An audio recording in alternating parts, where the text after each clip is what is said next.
Okay, good afternoon everybody. My name's Jane Secker. I'm from the Centre for Learning Technology and welcome to Networked Ed. This is our seminar series which we live stream and we record, so welcome to everybody here in the room at LSE and welcome to everybody watching online. This afternoon's presentation is actually a speaker who did one of our first Networked Ed seminars. I think it was almost 2 years ago. I was chatting to Dave at lunchtime.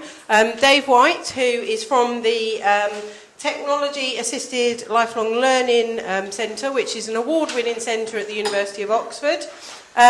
Dave's going to talk to us about what our students get up to online, which I'm sure is something that fascinates all of us, based on a research project he's been doing, funded by Jisc and OCLC in the States. And also very exciting that Dave will shortly be moving to the University of the Arts London in June, where he's going to be Head of Technology Enhanced Learning. So we're looking forward to having him close by. And without further ado, I will hand over to him. Just to say, if anybody's following on Twitter, we're using the hashtag LSENetEd, and you can tweet questions as we go along. So, okay, over to you, Dave. Do I need to hold on to that as well? No, you're... Oh, that'll do. Right, okay, I didn't know it was doubling up. Hello, everybody. What she said about me, and then I'll carry on from there. Otherwise, I'm in danger of repeating what she just said. So, yeah, I am moving across to the University of Arts London, which I think is just there, or in Holborn. Is that right? What direction are we facing? It's that way. Okay, right, fine. It was the lifts. It was getting here in the lifts confused me so much that some of the lifts didn't go to some floors on the way up and didn't stop on other floors on the way, and then there weren't any stairs, so it was pretty distressing. So, yeah, I'm going to talk today about, well, really, the last time I was here a couple of years ago, I was in the thick of a project, the Visitor in Residence project, which was a collaboration with a big libraries organisation in America, and a lot of what I'm talking about today is kind of where that's evolved to. And I'm also going to be talking about a Jisc project that I've been doing, which is looking at how the students' expectations of the digital environment in higher education. But what I wanted to do, well, before we start, if you want to stop me and ask a question or tell me, refute what I'm saying or shout or throw things or whatever you want to do during my talk, that would be great.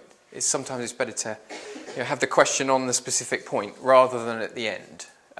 If there's time at the end, there will be time at the end. We've got ages. I feel sorry for you, but we will. So yeah, please do chip in if you've got any sort of reflections or what have you, because the room is of a size that we can do that without it being disruptive. But what I wanted to do was to start by talking about kind of where I'm coming from in principle, before I get into the sort of nuts and bolts of some of these research projects, and responding to the title that I submitted as well, which and this comes from this comes from an idea that I had with a few colleagues back in 2009, but which is, to my mind, only just becoming acceptable to talk about, which makes it sound horrific. It's not at all. I'll explain as I go along. Okay, so. This is a quote, this is a recent quote from Sheryl Sandberg, who's either the CIO or the COO of Facebook, okay? So very important and extremely wealthy woman, so she must be right. The word online is becoming an old-fashioned term, and what she meant by that was that you won't talk about going online, you'll be online all the time, so you'll have a device like this one, which I bought a massive battery for, which shows how addicted I am to my phone, that will just be online. And during the project that I was referring to, the Visitor in Residence project, where we interviewed lots of different students and staff at different academic levels, the question, how long are you online each week, was quite difficult for people to answer. And some students actually said, well, sometimes I'm asleep, so I don't know. I mean, my phone's still on, but am I on? Do you see what I mean? And I think that what happens is that, we have you can see these different eras, especially with technology. So a new technology emerges, and then there's this period of time where it becomes the kind of zeitgeist prefix. So, for example, you had the omnibus, which would be pulled by horses, And then when somebody invented the internal combustion engine, everything had the word motor put in front of it, okay? Here's what my favourite example. I don't know when the last time you talked about an electronic calculator was. Now, clearly, there were mechanical calculators that you had to hand... I don't know if anybody remembers them, but you had to hand crank like a weird little Babbage machine. But then there's this period of time whereby they're selling it on the fact it's electronic, okay? We could also argue that e-learning as a phrase suffers from that problem because as far as I can tell, and I've never really seen it written down, E must mean electric or electronic learning. It must be the equivalent of this calculator, right? So you get this prefix because it's kind of the latest thing, and then eventually it becomes sort of subsumed into culture, and the prefix disappears because it starts to become ridiculous, okay? And yeah, in 2009, myself and some colleagues got together and we had the luxury of being able to sit around and think, well, what's actually going on? You know, really stand back and think about it. And we came up with this idea of the post-digital. So obviously, at the moment, the word digital is you know, this year's prefix or this decade's prefix. So even just yesterday, I was responding to Oxford's digital strategy, okay? As you know, as if computers were like a thing. Do you see what I mean? It's like, is the digital a good enough reason to make that an organisational or the way that we think about stuff? And when we presented this idea, so we wrote a Google Doc and put it out there and asked people for comment, it was incredibly badly received. And partly because most people were saying, well, the digital's not over. How can we be post-digital? Which, of course, isn't what we meant. What we meant was that the digital is becoming so part of the fabric of what we do that we don't even need to think about it anymore, okay? And I wonder whether as a university... So here's a little story from... You know how when you're in a family and when you're a kid you did something stupid and then your family don't let you forget that? Each family has these sort of things that they pin on people. One of the stories that I had pinned on me, well, there were plenty of them, was that I think when I was about 3, the first time that I got to use the telephone, my dad was phoning up from work and he asked me, what are you doing, David? And I went, I'm talking on the telephone. Okay, because that was the active. Now they thought that was hilarious because obviously you don't. When you say to somebody, "What are you doing?" when you're on the phone, they don't say, "I'm on the telephone," unless they're that guy from Trigger Happy TV. I'm on the phone. Okay, but I wonder whether, as higher education institutions, we do that with the digital. So you say, "Hey, what are you doing with teaching and learning?" And you go, "We're doing digital." And you're like, "Digital? What does that mean?" It doesn't matter. It's digital. Do you see what I mean? So it's become this kind of prefix, and I think that now that idea of the post-digital is sort of people are beginning to come to terms with what that means, that it doesn't mean that the digital's gone, it means the digital is becoming transparent in some senses. So the CEDA conference here this year, which is to do with sort of staff support, is got this post-digital in its title. And when you read further down here, when you read the description of the conference, it makes a good point. It says, well, nobody talks about library-enhanced learning, do they? You don't go to university to have library-enhanced learning because you're going to have a library. So we're like post-library in terms of teaching and learning. And yet we talk about, I mean, my new job has the title Technology-Enhanced Learning, okay? So, but I'd argue that we're getting beyond that. Here's a sort of little news report from a couple of days ago, and I think that this is where we're at the moment. I have a problem with reality, okay? Not like psychologically necessarily, just that we you know, the concept of the real is kind of fairly arbitrary. So this sense that, you know, the real world versus the online world, teens do not distinguish, right? As if the web wasn't real. Do you see what I mean? So to me, there's kind of reality, and the web is part of that. Now, I can see what they're saying, but we don't have these arguments about books or films or television or things like that. We've, as I say, we've kind of got used to them in our culture. And I think that one of the reasons why we're at this point whereby we're sort of saying, okay, there's online and it's kind of useful, but it's sort of not real. And it's interesting to consider how that works pedagogically as well.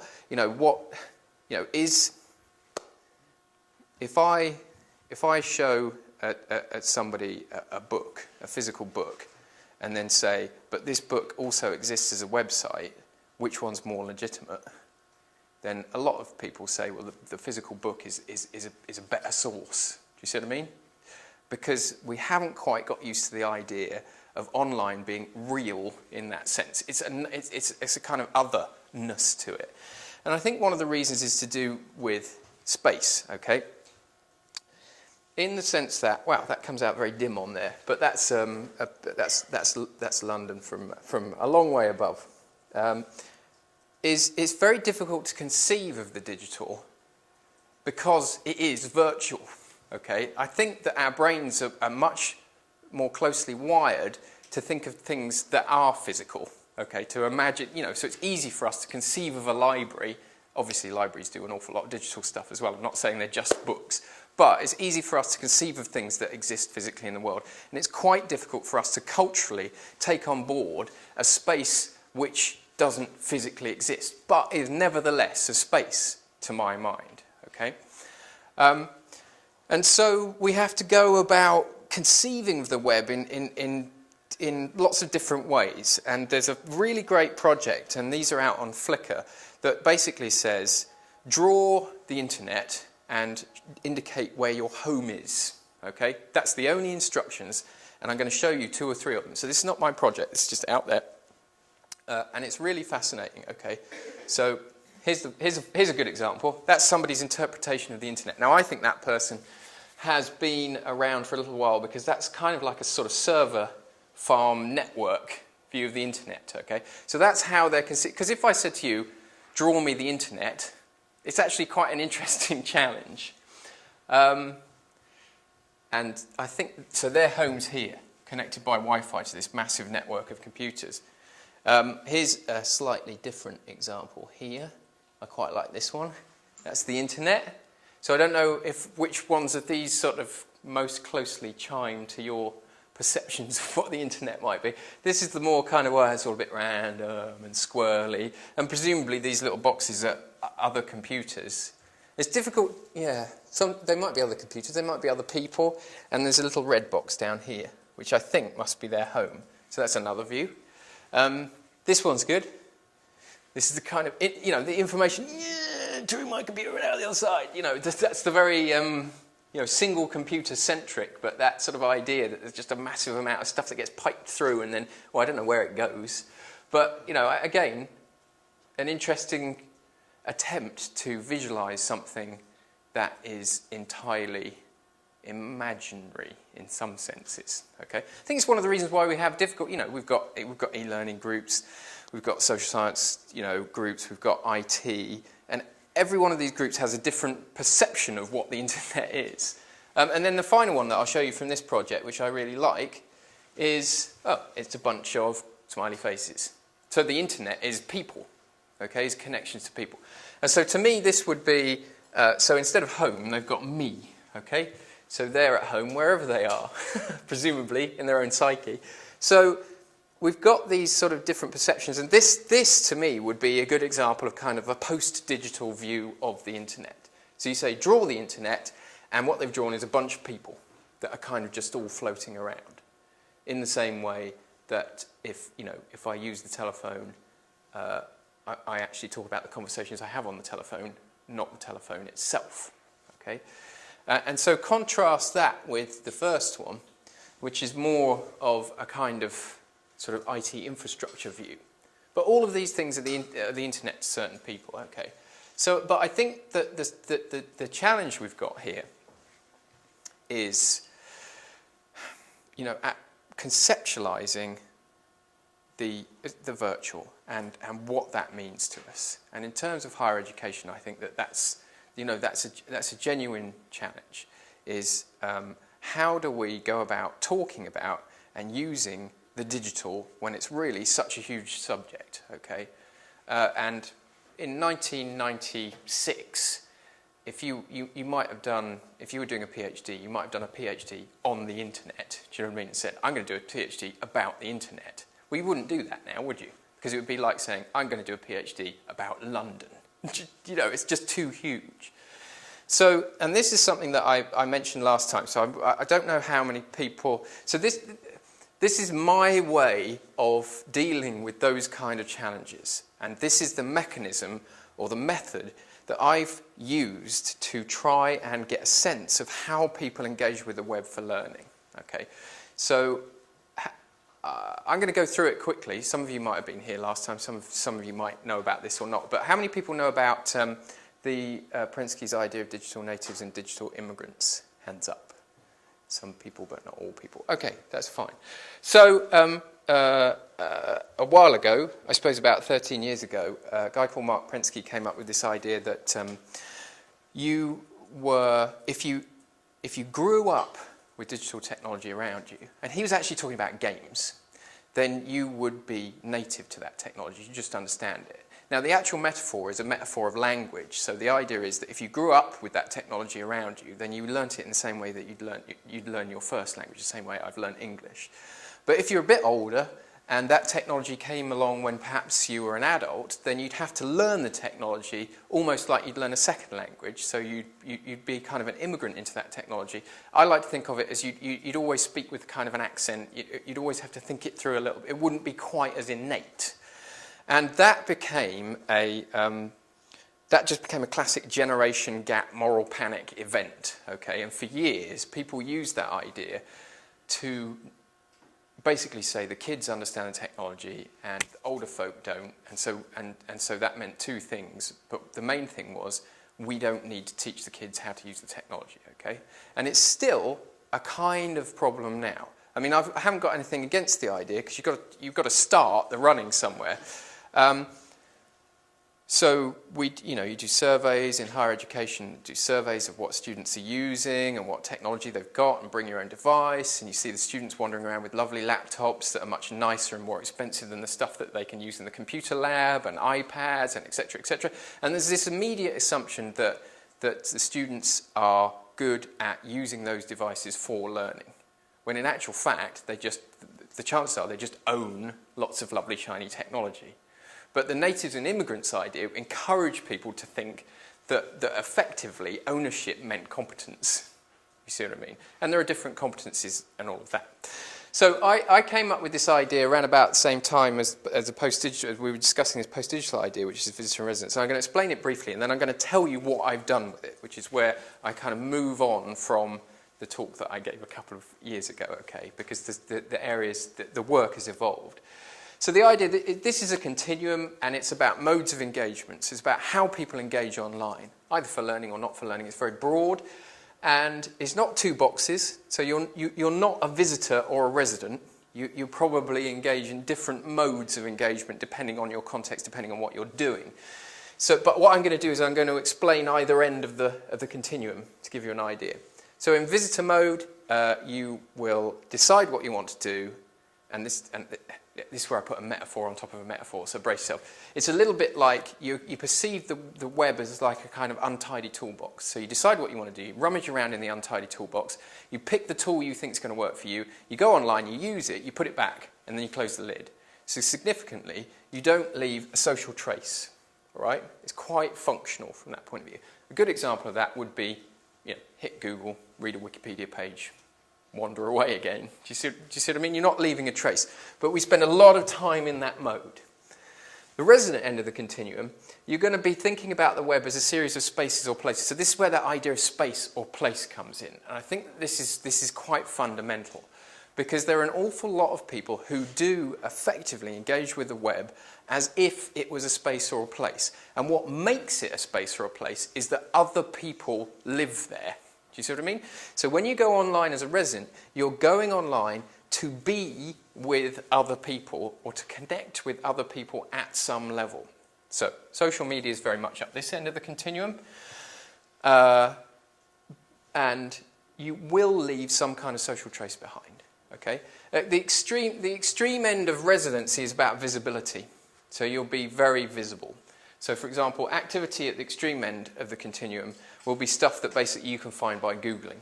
So there's a period of time where Twitter would, I don't know if anybody remembers, your tweets would appear in the Google search, and then they switched it off. But when your tweets did appear in a Google search, that's extremely resonant because anybody can see what you're doing. And then as we move this way, it becomes more about kind of organized or closed groups. So for example, a lot of Facebook activity would be more around here because although you are going online to be with other people, it's within a known group. That community has an edge to it. Do you see what I mean? And it's not related to technical skill. It's not related to age. And it's not necessarily related to super high-tech new stuff. So for example, some people feel that they're very resonant in email. So the technology they're most resonant in is in email. So the way to answer that question in your own mind is basically, if somebody wants to find me online, which technology do they go to? So for me, it's Twitter. If people want to find, that's where I'm most present online. But for other people, it might even be, texting. Right? But generally speaking, people are, to a greater or lesser extent, resident in at least one technology. But some people aren't at all. Any questions or thoughts? I'm going to imagine you've got lots of thoughts and they're all brilliant, but you're not saying them out loud. Let me get the laptop to wake up. I'm going to do it the old school way.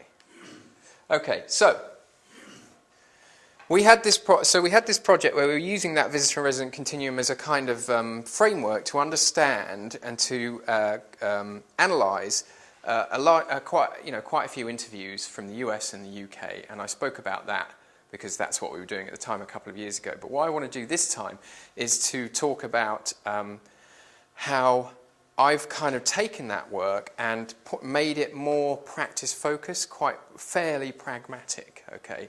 And I want to talk about the sort of visitor and resident mapping process, which quite a few people are using as a way of getting to grips with how their students or their staff are using the web to go about learning, okay? Because different people appropriate the web in different ways, in different contexts. So what we can do, this is part of a video I made, I'll give you the links later, where I had to check that I'd spelled institutional about 15 times because I didn't want to mess the video up. And I think I drew that line live, I don't know if you can spot that, is you can add this vertical axis, which gives you the personal context and institutional. Now for some people, institutional, so you can map what you're doing on this grid, whether it's in resident mode, visitor mode, somewhere in the middle, or personal or institutional. Okay? I'm going to show you a bunch of maps in a minute so you can see what that really means. Right? Just before I do, I want to talk, I've got this concept that I've been thinking about, which doesn't fit anywhere in this talk. So I just put it in here, and I'm going to talk about it, and then I'm going to move on. It's very professional. So if we, hang on, let's go back here. I think one of the things that's really interesting is these kind of thresholds. Okay, so if we imagine personal resident activities, that'll be things like social media. A lot of people do that kind of stuff. I think that's what's happened in higher education is that we've looked out to the web and we've thought, wow, there's some really great collaborative practices out here in this quadrant. Let's just do them in here, or let's go out to Facebook and visit our students, or let's create a kind of sort of social media platform in our institution and let, because this looks fantastic. We like the way people are working out here. Let's just bring it in, okay? And it kind of dies on the way over this line here. And I think that one of the things that's interesting and that I'm considering at the moment is what I call kind of transition points, which is what does it take to move practices from here to here? What does it take to move people from visitor behaviour to resident behaviour or in the other direction? I'm not saying one's better than the other, by the way. It just depends what you think you're trying to achieve. And I think one of the areas, for example, is lurking. All right, so we know, so the principle of lurking would be hanging around in a social space but not contributing, okay? And lurking doesn't have very positive connotations to it, obviously. But what we see is, for example, in a platform like Twitter, a lot of students will connect to a whole bunch of experts and they'll watch that conversation and they get an awful lot out of it, but but they won't necessarily speak up. Okay, so I've decided to call that elegant lurking. So and the reason that I wanted to bring it up, I've just found a reason. Obviously, I gave away the fact that I didn't have a reason before, but I've just realised it now. So you're watching this happen live. Is that that's typical of one of these kind of threshold activities. So you're in a platform which is sort of geared to be resident, but you're lurking, so you're not acting in a resident manner. But in actual fact, so you're somewhere in here, but in actual fact, that practice of elegant lurking is extremely valuable from a learning point of view. And if you think about social media, all successful social media platforms allow you to lurk, all right? So in the sense that gives you a chance to tune into the dialogue, to figure out who's who, to work out what's what before you say that first thing, right? Whereas quite often, when it comes to collaboration, when it comes to these kind of resident modes of engagement, from an educational point of view, we want to go into the digital space and have everybody contribute. Do you see what I mean? We don't like the idea of lurking necessarily. Whereas in a lecture, in this kind of scenario, it's perfectly fine for 90% of the people to never ask a question. But as soon as we go into the digital space, suddenly it's kind of a failure that not everybody's engaged in a maxed out kind of a way. So I just wanted to use that. I'm using that as an example of how there are practices somewhere in the middle there that are highly effective that aren't necessarily particularly trendy. And what happens is that at some point the person who's elegant lurking feels that they have the right to make a comment or to join that conversation, and they move over that threshold. So they shift from a visitor behaviour in a resident space to resident behaviour in a resident space. And I think that's what makes those platforms really interesting from an educational point of view, because they give us the opportunity to hang around and get the hang of it before we say that first thing. Okay? But if you're new to a subject area, if you're a first-year undergrad, you don't want to say anything because you don't know your discipline well enough. You want to be confident in that first thing that you want to say. So, mapping. That's a montage of maps. That's not just one map, so don't worry. So what I've done over the last couple of years since I was here last time is that I've gone to... Well, I started by running sort of conference workshop sessions whereby we put that grid in front of people and say, map your engagement with the web. And here's an example. Let me show you an example. So here's somebody who's a member of staff, and their map was quite interesting because they had these kind of very separate... They had this distinction between themselves as a professional and themselves as a person who ran a club or a society outside of work. So what they did was they deliberately had these sort of parallel personas to manage that. And so they chose to map in two different colours. So on this map, they've got their club website, which they're very present in. They've got a professional blog, which they're perhaps slightly less present in. They've got Mendeley, where they must be connected to a whole bunch of people and chatting and talking about their different sort of references. They've got institutional email, which they must use for mainly sort of administrative purposes, but clearly they use it personally as well as professionally. And they've got, here's an interesting one, they've got Facebook, but it's all the way down over here, okay? Whereas you'd normally expect, most people would think Facebook's always going to be here, but they're obviously using it as some kind of just professional address book, okay? So one of the interesting things that I think can help with the mapping process is that, quite a lot of these platforms don't mandate the mode of engagement, okay? Facebook's actually kind of like an umbrella of a whole load of different technologies. And so you can use Facebook as just like an address book, whether it's personal or whether it's professional. Or you can be posting pictures of your kids or the party you've been to and posting all over the wall and everything in between. So my point would be, if you ask a bunch of people, do you use Facebook? And 90% of them say yes, you still don't really know anything because it could be anywhere across that park. Okay? I've got a map which I'm not going to show you now whereby, for example, there's a guy who has... he had Gtalk, Google Talk here, which is like an IM service, because he kept that on all the time, and that was connected to his family. And then he had Skype over here, because he only switched that on for meetings with other colleagues. Now, if you think about it, Skype and Gtalk, almost identical functionality. But he's used those platforms in a completely different way in terms of mode of engagement. So it's another example of whereby you can't just say, okay, let's describe the functionality of this digital thing and then assume that anybody's using it is all doing the same thing, because we appropriate things in different ways. A bit like elegant lurking in Twitter. Another example, I quite like this one, whereby this person who is somebody who works in the higher education sector, and he adjusted his map right at the last minute because he works from home a lot. So Skype is kind of his way of being present in the world, other than his kitchen. Okay, and so that's a really good example of you know, why and how he's engaging in that way, because Skype's just like all over this, because if you want to get hold of this guy, he's in Skype. Okay, that's where he's present, and that's important for him. And then the last of this little bunch of maps, I've got some other ones as well. This one fascinated me. This is from a foundation year student in a kind of arty subject. And I think what this is saying one of two things. It's either saying, I hadn't got the faintest idea what the mapping process was all about, could mean that, or it could be that this person makes very little distinction between, because they've written industrial, which would indicate perhaps they weren't paying attention.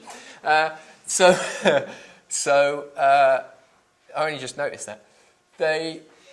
I think one of the things that's going on here is that they don't have multiple personas. They are just who they are in the world. They don't have a learner persona. They don't have a professional persona.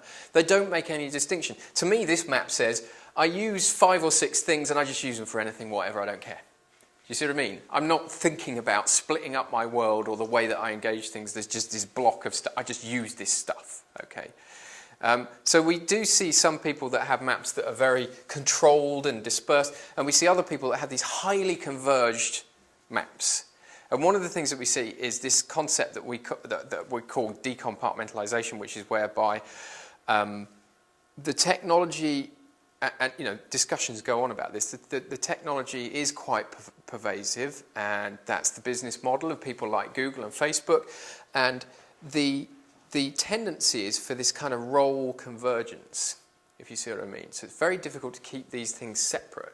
And unless you deliberately try and keep things separate, they tend to sort of munge together towards the middle. So an example, my example for me is Google Docs. There's all sorts of nonsense in Google Docs that I've got. Some of it is professional, some of it is personal, some of it is to do with hobbies, and it's just kind of all in there. So we see this. We see what happens is that because essentially our connection to the internet is, as Sheryl Sandberg was saying, kind of all pervasive and quite often on all the time, that traditional roles break down in terms of how they used to be split geographically. So I used to be dad at home, and I used to be guy at work, and that was fairly distinct. But now, because the internet's the same everywhere, these things converge. So we see these highly converged maps, which I think is kind of an interesting effect of the web.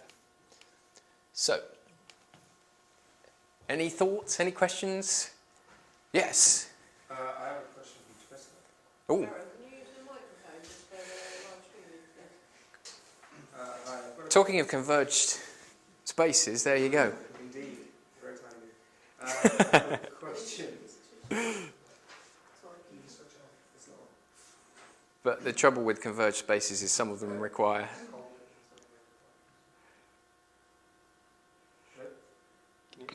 Hooray. No, I can't find the question now. That's fine. Oh, here we go. Oh. Okay, we've got a question from Andy Jack. What about anonymous residence that isn't lurking because the person is contributing? So when you mentioned the... Oh, you mean like pseudo-anonymity and things like that? Yes, well, when somebody could claim to be a digital resident in using a technology, or perhaps, say, on an online course, what if they are confident enough in the content or in using that particular technology, but don't necessarily say anything that would give them away? Do you think that he means that they are talking, or that they're choosing not to contribute? I guess what I get from this is that they're choosing not to because put it down as anonymous residents. Yeah, so I think there could be two ways of looking at that. One could be that you're using a pseudonym and that you're semi-anonymous, if you see what I mean, which I think is interesting. I suspect what that question is about is to do perhaps with skill, and I apologise if this isn't what you meant by it, but I think that this is one of the interesting aspects of this. Okay, so the reason that people don't use Facebook is not because they're too stupid to use Facebook, okay? There was this sense until, well, it might still be around now, that, you know, the kids get Facebook. By kids, we need people in the mid-30s now, and that, you know, the older folks, oh, they don't, it's the same as, you know, oh, I don't understand how to program the VCR, okay? Which actually means I'm too lazy to learn, and I quite like the generation gap because it's kind of how I define my identity. That's me being really mean in an intellectual way, okay? So I'm wondering whether that question is about the sense that, so what I need to be clear about, and elegant lurking is an aspect of this, is the reason that they're lurking is not because they don't understand how to use the technology to contribute, but because they've chosen not to, because that's not how they want to engage. And that's really one of my major points. And that's why I say this is not about technological skill. And this is one of the dangers of the natives and immigrants idea, because it gave you the sense that there was a whole generation of people that just kind of didn't get it because they were too old. Whereas in actual fact, there was a whole bunch of people of all ages that were choosing not to engage because they didn't think it was relevant and they didn't like the idea of it. Okay, so you know, yeah, I think there will be a lot of people, especially in an educational context, that might be in a VLE or in Facebook or in some of these platforms where there's the opportunity to contribute and to have a voice, and but they choose not to, not because they don't know how to press the buttons, but because they wouldn't speak up if they were in a lecture, for example. I mean, you guys all know how to use your voices and your brains, but some of you will choose not to speak up, but it doesn't mean that you're not engaging. So it's in that kind of territory. And I do think that this is really important because, for example, because technology that's geared around this residency mode of engagement is experiential, okay? So my example would be, if I gave you a short talk on how to use Twitter in terms of what buttons you press to do certain things, that's not necessarily going to encourage you to use Twitter, okay? You actually have to get in there and get it, and the point of it is the conversations and the connections you make, okay? So now, I'm not saying that there aren't a whole bunch of people out there who won't engage with stuff unless somebody tells them how to do it. Do you see what I mean? So they go, and I've come across this quite a lot, where you have people and say, well, I'd use Twitter, but we don't have a training course on it. And I'm sort of thinking, well, you probably won't after the training course either, because if you were that keen, you'd have started. But obviously, there's a lot of people who feel they have that kind of sense that it's professional to learn how to do something before you do it. And so my point is that these spaces are about connections with people. They are experiential. And so if I describe them at a nuts and bolts technical aptitude skills level, that isn't necessarily going to help people tune into what's of value about them. Okay? So yes, you might be able to send a tweet, but then you'll never send another one in your life because you don't really see the point of it. Do you know what I mean? You're just learning arbitrary skills. And that's an important distinction. Personally, I think that universities, large organisations, should provide both. They should provide the kind of nuts and bolts, sort of here's how you press the button stuff, but they also should be talking about, and here's the point of why you might want to do it, and here's how it might help further your research, here's how it might help create a larger profile for you, here's how it might help you find things out from other experts and to keep in the flow of your discipline.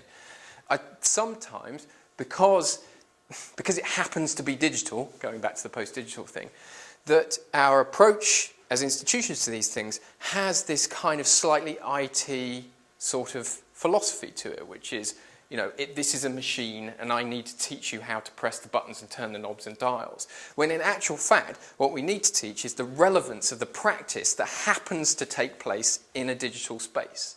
Now, I've got nothing against IT, because if the Wi-Fi wasn't working and the email wasn't working, we wouldn't be having this discussion. This all sits on top of that, okay? And I think in that original post-digital document, we had some slightly purple prose that said something like,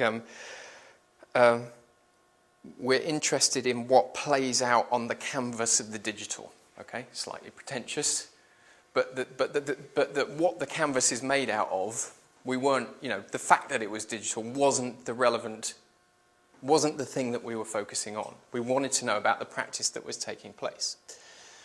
Are there any more bits and bobs around there? No. I'm just sort of hitting you with... Cool, yes. I just wondered if I don't know how many maps of engagement you've actually collected, and if you've got Take a look at this next slide. Conclusions based on them. And it will answer... This is the problem I have at the moment. At the moment, I have 372 that I need to do something with, and I found this out on Monday, yesterday. Sorry, carry on. Well, no, I was just wondering if you've collected all these maps, so you're mapping people's engagement with the web, and then the next step from that is, so what are there conclusions you can draw, and then the next step from that is what implications does it have for those of us involved in teaching and learning? Yes. But you may be coming on to that now. So I'm coming on to the fact that I'm getting there with the answer to that question. So some of this talk is you watch a man in the throes of trying to figure out, I'm in the middle of it, basically. So, but this project is very much in that territory. So I'm not avoiding your question, but yes, absolutely. And at lunch, I got a little bit overheated about these kind of projects that collect a lot of data, and you look at them and you think, well, I'm still not sure what I'm supposed to do as a result of that. So I'm sort of travelling towards that, and I call that the kind of so what. Do you know what I mean? That's very nice, Dave. You've got a lovely mapping process, and I'm sure it's fun at conferences. And it was fun at conferences, but I wanted to push it to a point whereby it was more than just something that was a neat thing to do in an hour-long session in a sunny place. Okay, not all conferences are at sunny places, but the best ones are. So, as we all know, so this project, which wasn't in a sunny place because it was in London, is funded by the Higher Education Academy. And what we were interested in was the resident end of the continuum. But not because resident modes of engagement were better than visitor modes, but because they were less understood in some senses, okay? So if you think about, I'll talk about this in a little bit, but if you think about those sort of visitor modes of engagement, they pretty much map traditional university learning, where you come and you sit in the lecture, you go away, you sit in the library, then you go to your study room and you write an essay, okay? Now, obviously, higher education isn't all like that, not by a long chalk.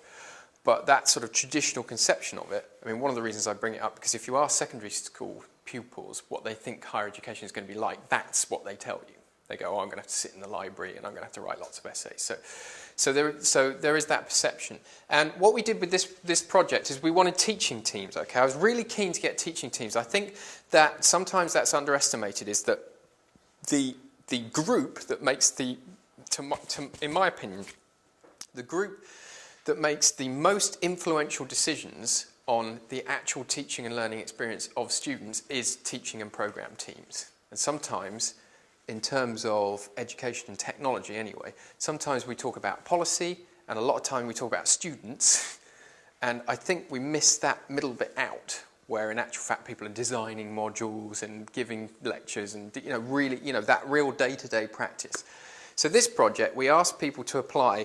We asked teaching teams to apply, and what they had to do was they had to come along to a first workshop, which took place in this room in Congress Centre just up the way, and we got 18 different institutions. We got a really nice variety, so there was some arts and humanities, some STEM, some health, social care, some social science, and they had to learn how to do the mapping process, do their own maps, go back to their institution and do the mapping process with their students, and then give me all their maps. Now, here's the thing about the mapping process, is the maps themselves are one thing, but the discussions that arise about 5 minutes after you start mapping are always really interesting. We could have done it here, but I didn't think it was the right kind of context for that. So what happens is people talk about technology for about 5 minutes, and then they look at somebody else's map and go, well, why is Twitter there on yours? And they move from talking about technology platforms to talking about practice and their motivations for putting things in certain places up really in minutes. And if you're in the room when that happens, you learn an awful lot about why people are doing certain things. Okay. So these people from these institutions have gone away and done that mapping process, and on the 7th, next Tuesday, they're coming back together and we're going to talk about it, and we're going to pull it apart, and we're going to answer that so what question. So we've got kind of a framework whereby we're going to ask people to say, okay, how are you going to respond having learnt what you've learnt from the mapping? And some of the institutions have already said that they're interested in responding at an institutional level in terms of the kind of digital learning or teaching and learning sort of approach, strategy, policy. Some of them might respond at a teaching team level, where they'll go, actually, what we're going to do is we're going to start this Twitter account, but we're going to do it in this way, or we're going to engage with the student, we're going to send these things into Facebook, but not these kinds of bits of information. And some of them might engage just at an individual level in terms of changing their own or responding at their own personal practice. And they, yes, as I found out on Tuesday. So we made this very kind of sellotape and string kind of data collection thing, which meant that I couldn't look at what we'd got until everybody'd submitted something. And so I asked my technical developer to give me the maps that we'd got so far, and there were 372 of them. And so now I have to try and make some sense of that. Let's give you some examples of some of the ones that have come in here very quickly. So this is a social science tutor between the ages of 35 and 45. And I think what's interesting on this one is that these are articles that they published online. So the way that they feel most professionally resident is the fact that they've got papers out there with their name on them, and they get cited and people approach them because of those papers. But you can see the different things that they've got here. So they obviously do a lot of running. University profile of me on the web. So they are kind of present, but not present in a way you can necessarily engage with unless you email them. But yeah, we all have these things lying around. I mean, I forget that I've got a LinkedIn profile, and I went to a conference and they introduced me with everything on my LinkedIn profile, which is all 5 years out of date. So it's sort of awkward. Okay, so we have, a lot of us have these things lying around. And then we've got things like email, etc. Here's an example of a STEM student. So I wanted to split it into discipline areas. STEM student, 18 to 25. WhatsApp, there it is. That's appearing everywhere now. We've got Facebook, which is quite converged, and Googling, which will be searching. So you can see how this is working. We're getting a sense of it. It's not unusual for this area to be relatively quiet, okay? Because we don't, as institutions, we're not in the habit of engaging our students in this kind of territory, in that sort of resident digital way, necessarily. One of the reasons might be because we meet our students face to face, perhaps, and so that kind of sort of discursive dialogue, sort of present type area is dealt with by the fact that we actually see our students physically. Well, you know what I'm trying to say. Could I just ask you a question? Of course. Does it make sense to you that, this is a very minor thing, does it make sense to you that WhatsApp is right over there in resident and personal email is right over there in visitor? That doesn't make any sense to me. Yes, because my interpretation of that would be that they're very socially present in WhatsApp and they just use email to do administrative things. Do you see what I mean? I do, but I don't really map that to resident and visitor. It's more of the other axis, surely. No, because, well, in the sense that there are things that are quite administrative and aren't necessarily to do with social presence that we have to deal with in personal lives as well as institutional, if you see what I mean. So I think that they might be arranging to meet people, arranging to do things, but they're not necessarily chit-chatting in email. They use email quite formally just to sort things out, rather than they're kind of there as a social presence and saying, hey, what's going on? What's happening in your life? Well, this is happening in my life. That would go on in here, would be my interpretation of that. Now, I might be wrong. Certainly, one of the things that we know is that students, this is a student 18 to 25, for example, are it's very common for them to use email as the main channel to engage with their institution, because email is a formal mode of communication in a lot of people's minds. Okay, so email becomes dear sir or madam, or yes, I'll come to that lecture at blah blah blah, and these sort of technologies become, you know, I don't know, you want to come down the park? I don't know what people who are 18 to 25-year-old. Clearly, I don't know. I can't remember. Let's go out on our BMXs. So I know that that's not really the case. So that would be the distinction, but I might be wrong, and that's why I say, you know, the maps are they're a vehicle to generate discussion as much as they are useful in of themselves, because they can be quite difficult to interpret, and obviously it's a very blunt instrument in that sense. So I can look through individual maps. I like this one. I don't know why. I just like how, what are they? They're a health and social care student, 25 to 35, Google, Moodle, and Facebook, Twitter. Oh, and email. I hadn't spotted that. That's a beautiful map, isn't it? So you get that, but you also get this, which is like boom. So that's a, who'd have thought it, arts and humanities student, 18 to 25, who probably owns a BMX. We don't know. But there's lots of logos on there. I haven't even begun to pick this apart or try and figure out what it means. But you can see they really went for it and put cobwebs on certain things. I think they might have put cobwebs on things they don't use very much, perhaps. But they've got Fruit Ninja, so, you know, they've covered everything. For them, WhatsApp's here.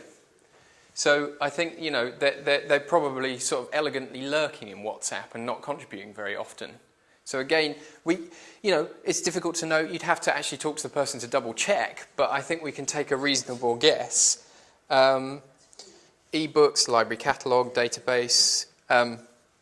And the Moodle here is quite healthily kind of over the visitor and resident threshold. So whatever that institution is, which I can't find out by looking at that, and I couldn't tell you anyway, is obviously must be using their Moodle reasonably well because it's kind of in both areas, which I think is probably quite a good sign. And then just to balance things out, so the point. Sorry. Yes. I actually just was trying to read so what are examples of something that's resident and institutional? Because I thought we were going with the theory right, of, yeah. Well, it's difficult to know. It's really hard to have one. So, I think, look, here's interesting. They are a student rep and a student ambassador.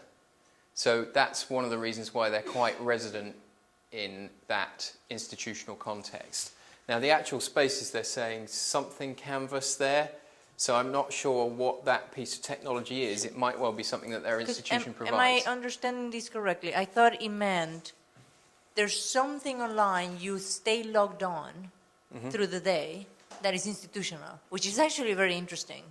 Yeah, right? I think. I think some of this is measurement error. Some of this is people misinterpreted what they were supposed to put there. But I think it would be very interesting to have an example of someone stays logged on full time, other than our email, because our email, as long as you don't read it, you can be They've logged got on. email here, yeah. But, you know, like a Twitter, that you walk around with your phone, but it's institutional. Yeah, yeah. I don't think you necessarily need to be logged curious. on all the time. I think the key thing here is about social presence. So as long as it's a piece of technology where you're socially present. So if I said, oh, I need to talk to my student ambassador, I know that they're in this technology, I can connect with them, and I know that they'll be there and I'll get some kind of response. So they're in that technology as a person that I can connect to. Do you see what I mean? A lot of those technologies, they will be logged on all the time. They don't necessarily have to be. It's just something that they're likely to be quite responsive and quite visible in as a person, as an individual. As opposed to technologies down here, like the library catalogue or the databases, whereby they don't leave any social trace at all. So they might be logged onto those all the time. They might be using them for hours and hours and hours every day, but there's no social presence there. So it's not necessarily about the amount of time they're in something, it's about the amount of social presence they have. And that might well equate to what you're saying. So it does for me with Twitter. I'll check that. I've got a little light that flashes on my phone and I get back to people almost instantly. Do you see what I mean? But so is the instant reply what you're worried about? Yeah, I mean, if the faster the reply, the more socially present you are. So I'd say that if you tweeted me and I didn't respond for 5 days, right. then I'm actually not that resident in that I'm not that socially present in that technology. Did you got a question? Yeah. Yeah. It's on the way. It just makes me think that we probably all have our own maps of other people. So yes. Have you thought about comparing my map of Jane versus her map of herself? I used to do this process whereby... Not that specifically. I tried this process, but in the end the maps looked too similar because people couldn't make such... Because you're right, but I don't think people can make refined enough decisions.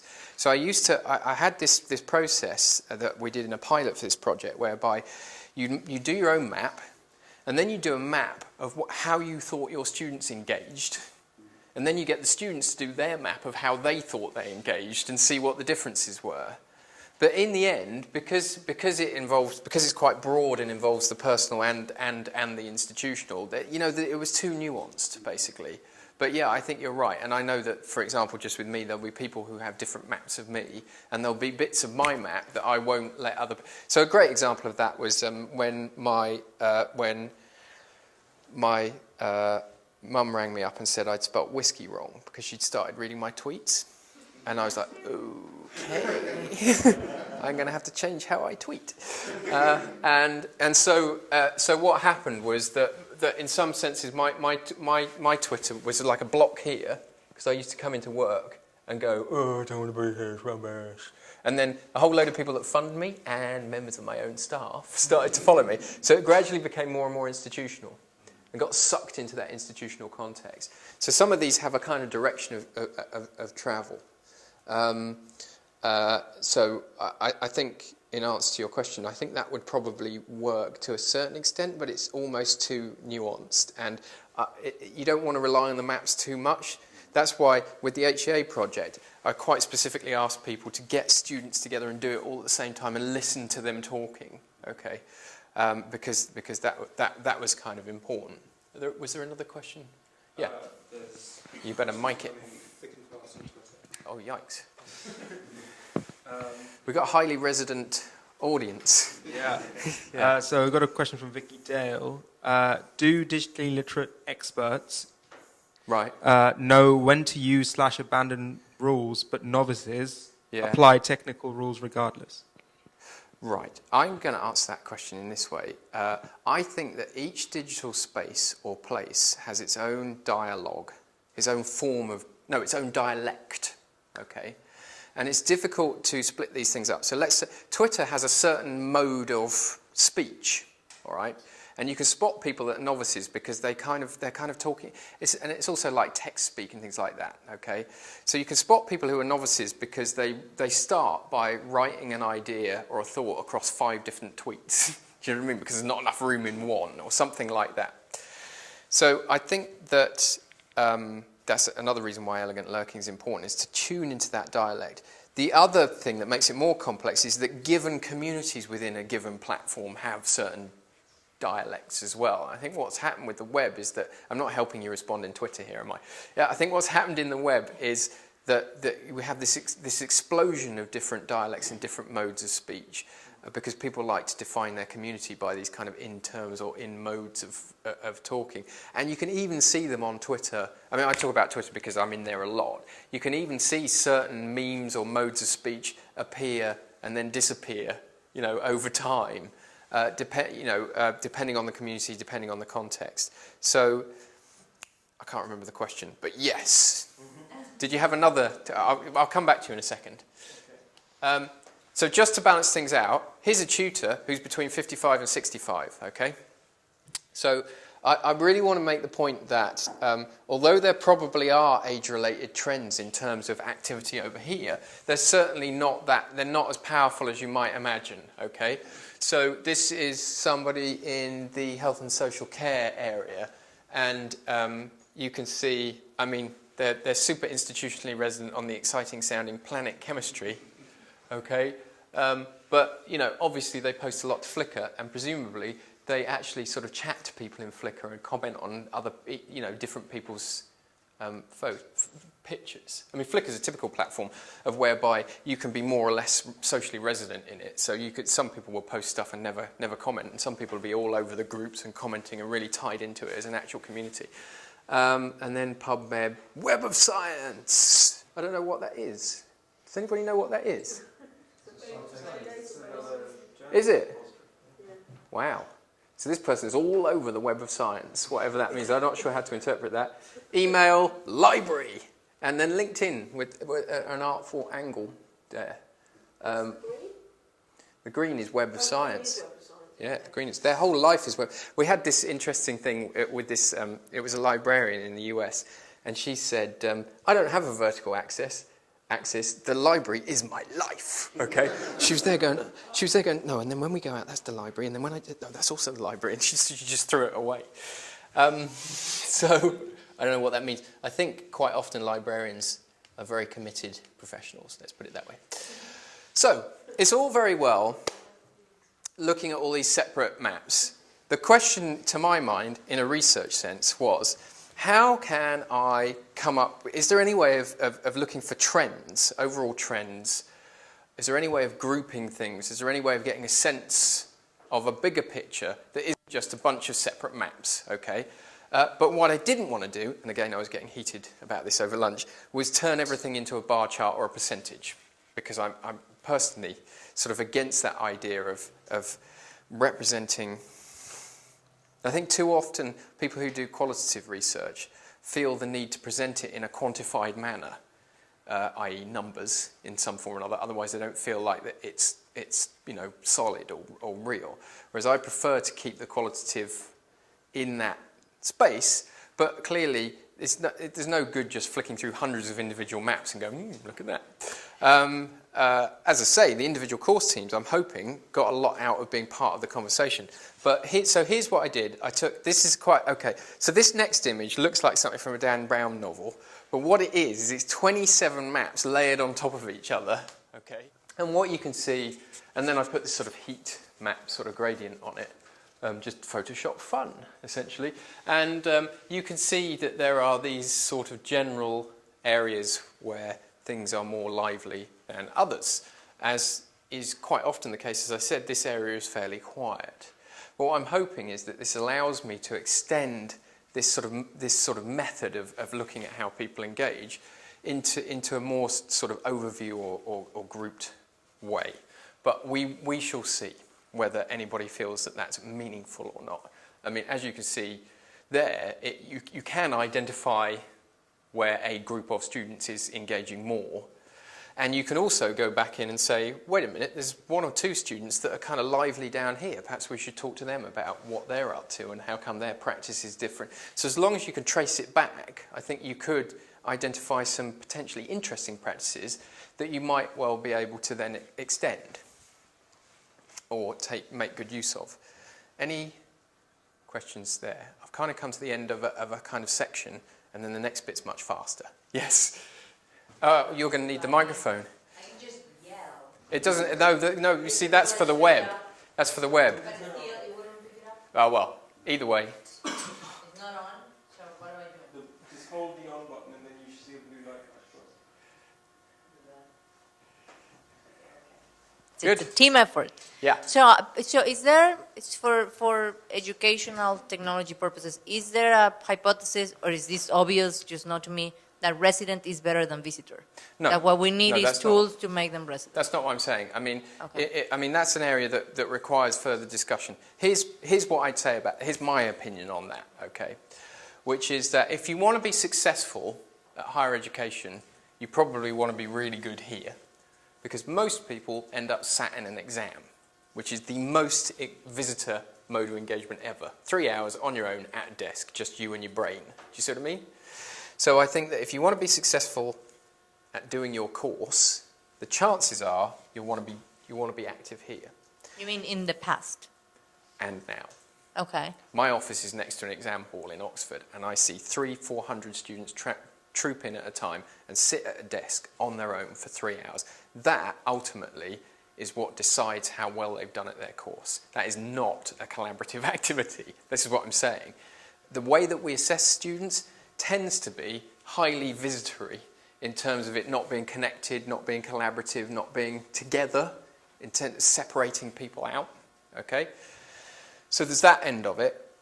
At the other end of the argument, I'd say when we're sending our students out into the world to get jobs and to be members of society and citizens, it would be kind of handy if they were active here, okay, so that they can engage with the world via the web.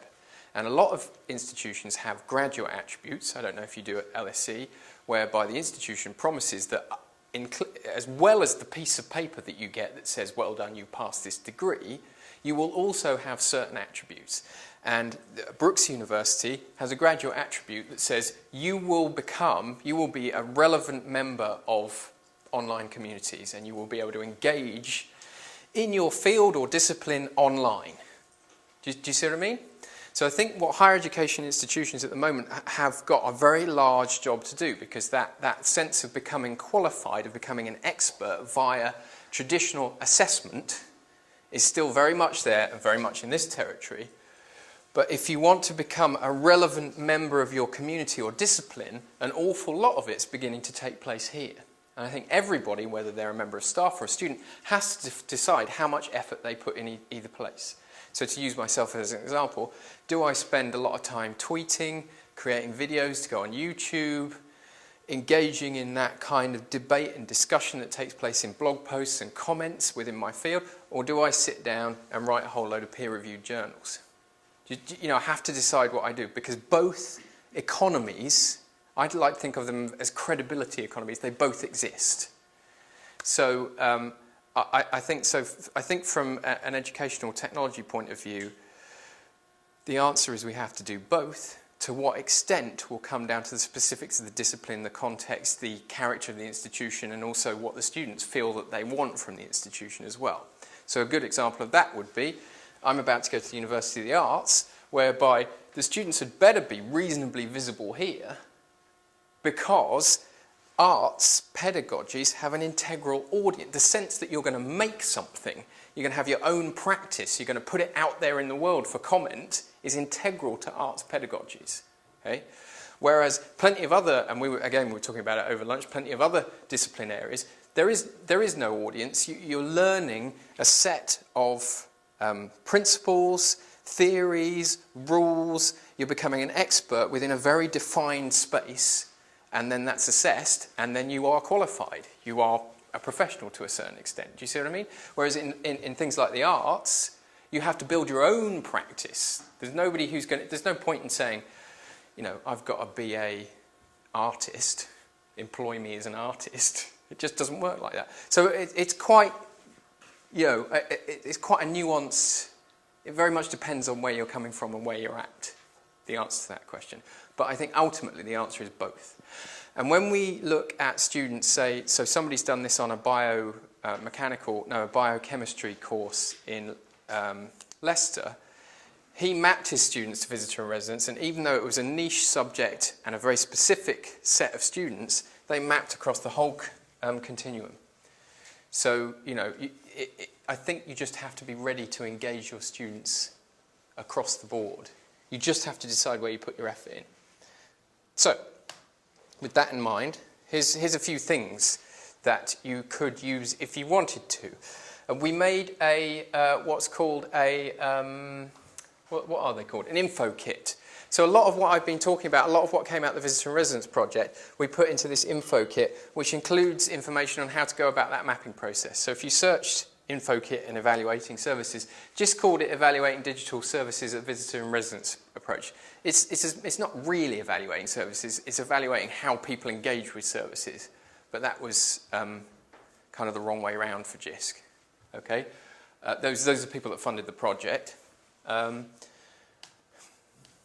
So in answer to, if you're wondering whether I spend a lot of time writing peer-reviewed journals or making videos, here's the answer to your question. I've made a short series of videos that are kind of discussion starters. So I've made two, I'm making a third one now.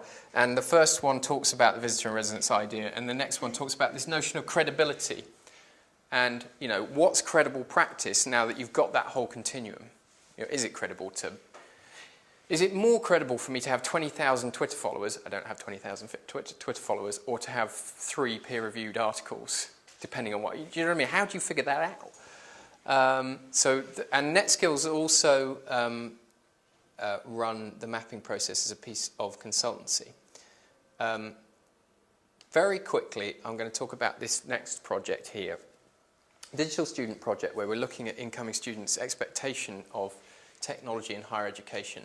And here it is in a nutshell, okay? Students expect to get access to the web. This is not surprising. They expect to be able to connect anything they like to the web.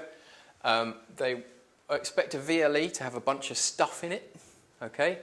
And they get a little bit stressed if that stuff is inconsistent across modules. None of this is a surprise. What's perhaps a mild surprise is that although students are bringing lots of devices in and students tend to have laptops and own a lot of technology, they still expect the institution to provide all of the stuff they need to get their course done. Even if they don't use it, there's an expectation that there'll be computer labs, printing facilities, power sockets, things like that. Okay? In terms of support, students like the idea that there is technical support, but they don't necessarily want it to be mandated. They want to choose to use it when they need it, okay, depending on how competent they feel.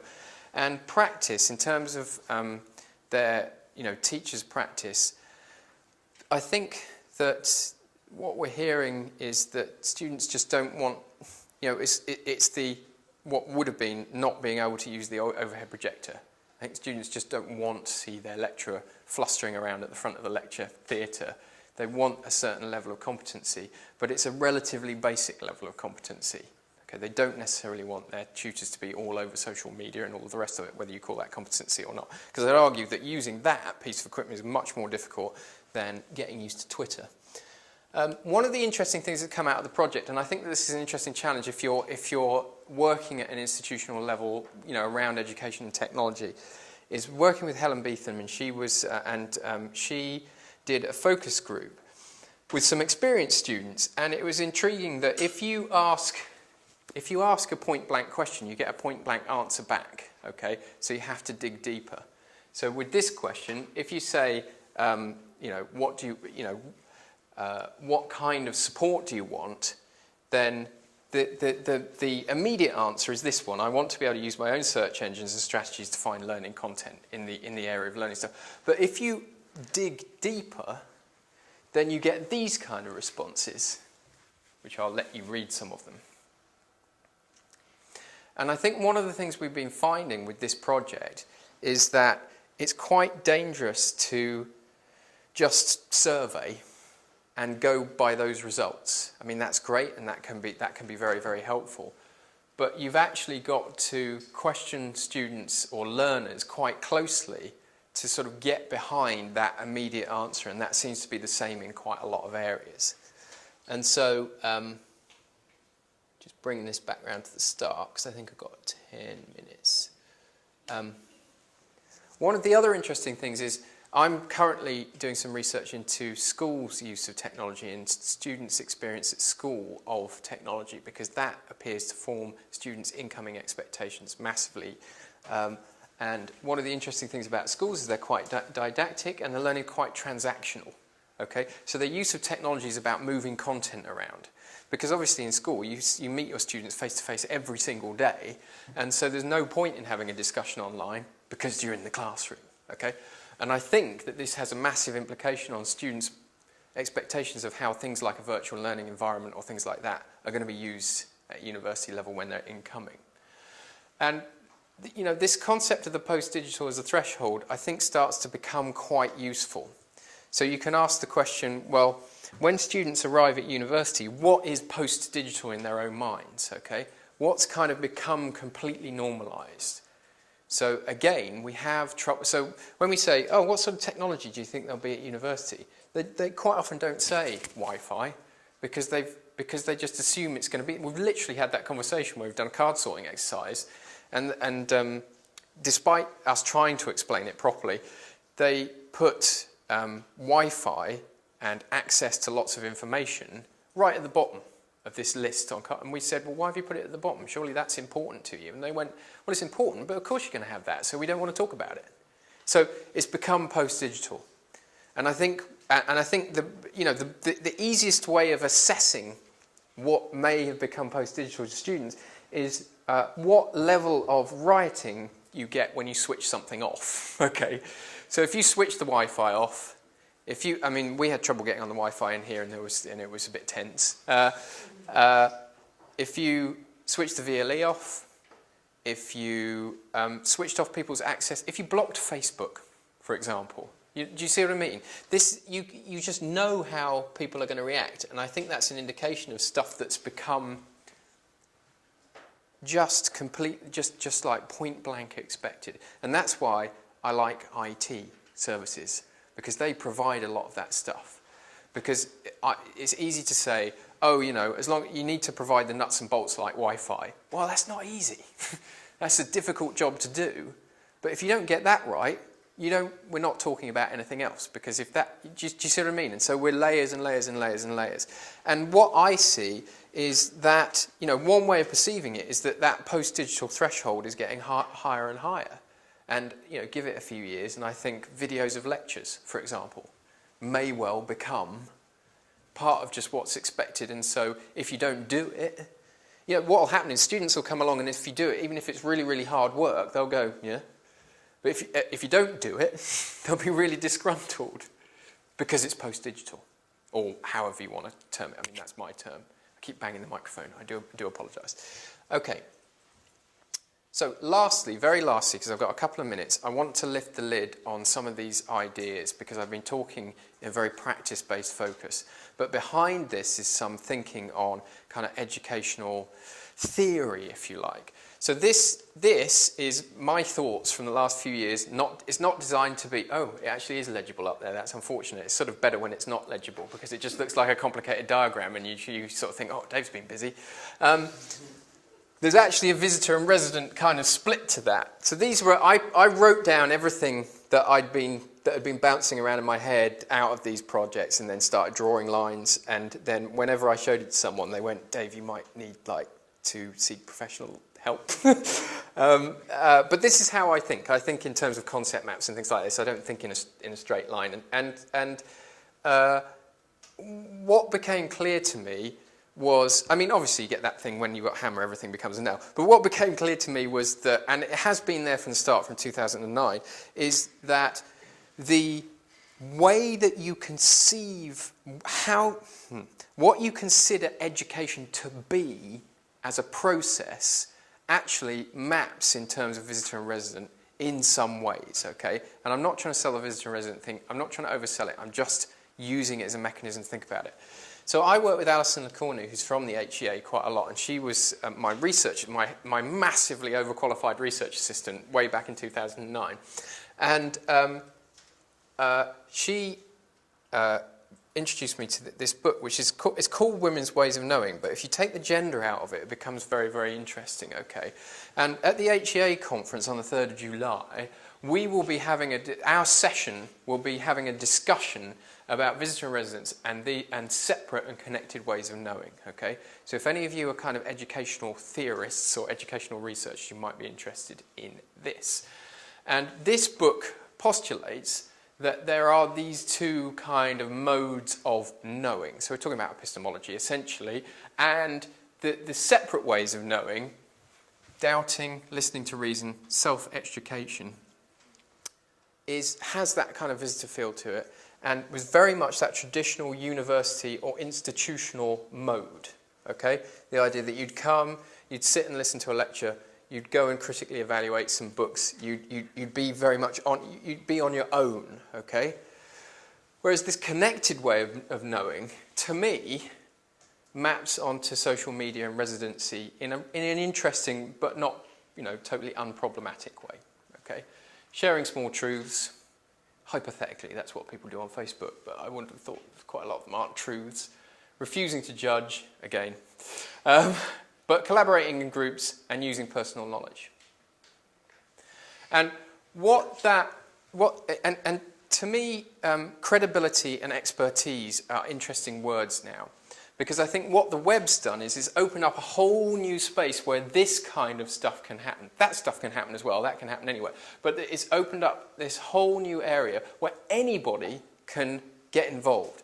Let's not forget that until recently, if you wanted to put an idea out in the world, you needed to own a printing press or know somebody who owned it, and it was expensive, okay? Now, I know this is obvious, but it's important.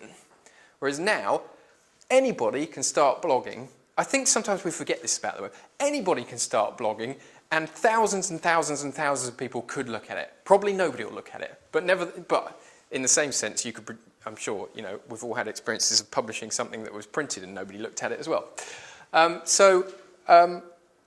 It's important to remember that the web's a two-way street, that it's not all about information retrieval, it's not all about consuming stuff, but we can put stuff back out there. And fundamentally, that has a massive implication on education and the opportunities we've got in a teaching and learning sense. And so I think that, so what we're doing is we're lifting, as I say, we're kind of lifting the lid and we're saying, okay, we could talk about technology. We can talk about different technologies and their affordances, either technical or otherwise. We could talk about practice and student engagement. But we can also talk about these sort of fundamental ideas in terms of ways of knowing, which, let's face it, if you're at a university, this is very much our business, okay? One of the things that we're doing is on the 28th, I think there's only about 9 tickets left for this, but on the 28th of this month, no, May, we're running this session at Oxford. It's an open session, it's free. What does it mean to be an expert in the web era? So that's our way of kind of framing that discussion. What does it mean to be an expert? Now anybody can post an idea anywhere, okay? Now that there isn't that control over the way that knowledge is produced and flows. And I think that that's an important discussion, especially when we think about things like MOOCs, things like badges, things like different or alternative ways of accrediting things, you know, what makes something correct, what makes something right, when anybody can do what they like in terms of having a voice. And as I said, and this is where I'm finishing, a lot of it comes down to these two different credibility currencies, the sort of the institutional currency, which is like that kind of separate way of knowing, whereby, you know, expertise and authorship was really important. Somebody's tweeted something suspicious. And then the, yeah, I used to be a lecturer, so I can sense it. It's like you're passing notes. And on the other hand, we have this much more connectivist form of credibility, which, you know, where things like likes, retweets, comments, you know, a blog post that's got 200 comments on it has more credibility than a blog post with no comments on it. You see what I mean? Just in the same way that a book that goes through that's got a reputable publisher has more credibility than a book that doesn't have a reputable publisher, even if both books say exactly the same thing, right? So I don't want to be naive about any of these things, but I think it's just interesting that we're now living in this kind of environment, and in terms of education, we're very much within this, whereby there is a new space that has new forms of currency, and everybody's negotiating, whether they're students or staff or at institutional level, exactly where they should sit within that. And you see institutions kind of struggling with how they should engage and on what basis. So I am going to finish there. Thank you. That's my Twitter. I mean, obviously, as ever, I haven't left any time for questions, but we did have questions throughout. But yes. Oh, quick. Okay. So I don't want to keep people, so if you feel like you need to wander, please do. But I'm happy to chat for a little bit. We'll respond to Twitter. This question has been here for a while, so I think I must ask it. Okay. Is digital literacy being sometimes unhelpful in that it suggests people are illiterate rather than simply disengaged? Yes. I think it is unhelpful sometimes, but it's not entirely unhelpful. I mean, you know, in terms of semantics, I think the biggest challenge with digital literacy is that it's, you know, what is it? I think that sometimes we approach students with the concept of digital literacy and it's not necessarily that relevant to them. I think there's, you know, you do stuff online. And that's about as important as that distinction becomes. Anything else before I officially wrap up? I didn't just want to sort of stop and then run from the room. No. Good. Yeah. And thank you for your questions throughout as well, because that helps me to stay on track. Well, we did have quite a lot of questions as we went along, Dave, and I think we probably had one of the liveliest streams on Twitter as well, so you can catch up with that afterwards. I think I can catch up with it now, can't I? You can do, yes, as talking. You're always online, the resident. But just thank you for a great talk, and as I say, I think... Sorry, I'm on Twitter. Yeah. He's gone now.